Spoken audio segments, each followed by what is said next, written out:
welcome to day 2 of Storytime. With Tommy and Brooke, we are on page, let me see, turn the page.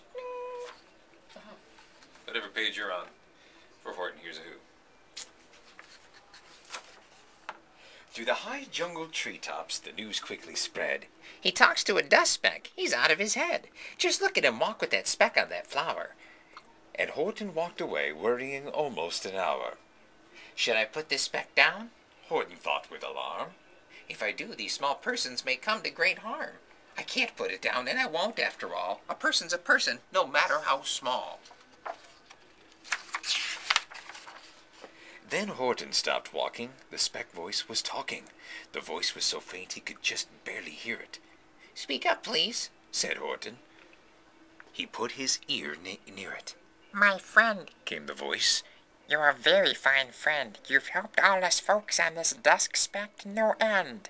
You've saved all of our houses, our ceilings and floors. You've saved all of our churches and grocery stores.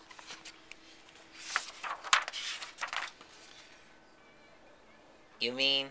Horton gasped. You have buildings there, too? Oh, yes, piped the voice. We most certainly do. I know, called the voice. I'm too small to be seen, but I'm mayor of a town that is friendly and clean. Our buildings to you would seem terribly small, but to us who aren't big, they are wonderfully tall. My town is called Whoville, for I am a Who, and we Whos are all thankful and grateful to you. And Horton called back to the mayor of the town. You're safe now, don't worry. I won't let you down. But just as he spoke of the mayor of Speck, 3 big jungle monkeys climbed up Horton's neck. The Wickersham brothers came shouting, "What not? This elephant's talking to Whos who are not. They aren't any Whos, and they don't have a mayor, and we're going to stop all this nonsense, so they are." They snatched Horton's clover, they carried it off to a black-bottomed eagle named Vlad Vladikov, a mighty strong eagle of a very swift wing, and they said, "Will you kindly get rid of this thing?" And before the poor elephant could even speak, that eagle flew over with that flower in his beak.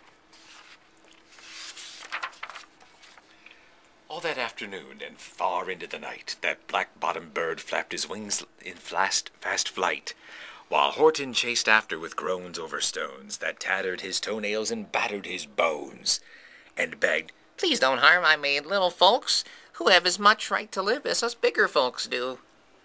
But far beyond him that eagle kept flapping, and over his shoulders called back, "Quit your nappy-yapping! I'll fly the night through. I'm a bird, I don't mind it, and I'll hide this tomorrow where you'll never find it." And at 6:56 the next morning he did it. I'm sure it was a terrible place that he hid it.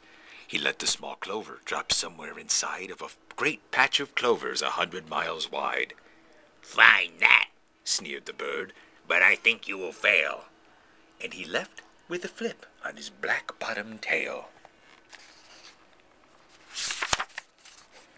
"I'll find it," cried Horton. "I'll find it or bust. I shall find my friends on my small speck of dust." And clover by clover with care he picked up his search them and called, "Are you there?" But clover by clover he found that the one he sought for was just not around, and by noon poor old Horton, more dead than alive, had picked, searched, and piled up 9,005. Phew. Then on through the afternoon, hour after hour, till he found them at last on the 3,000,000th flower. "My friends," cried the elephant, "tell me, do tell, are you safe, are you sound, are you whole, are you well?" From down on the speck came the voice of the mayor. We've really had trouble, much more than our share. When that black-bottomed birdie let go and we dropped, we landed so hard that our clocks have all stopped. Our teapots are broken, our rocking chairs smashed, and our bicycle tires all blew up when we crashed. So Horton, please, pleaded that voice of the mayor, will you stick by us Whos while we're making repairs? "Of course," Horton answered. "Of course I will stick. I'll stick by you small folks through thin and through thick." Part 3 tomorrow.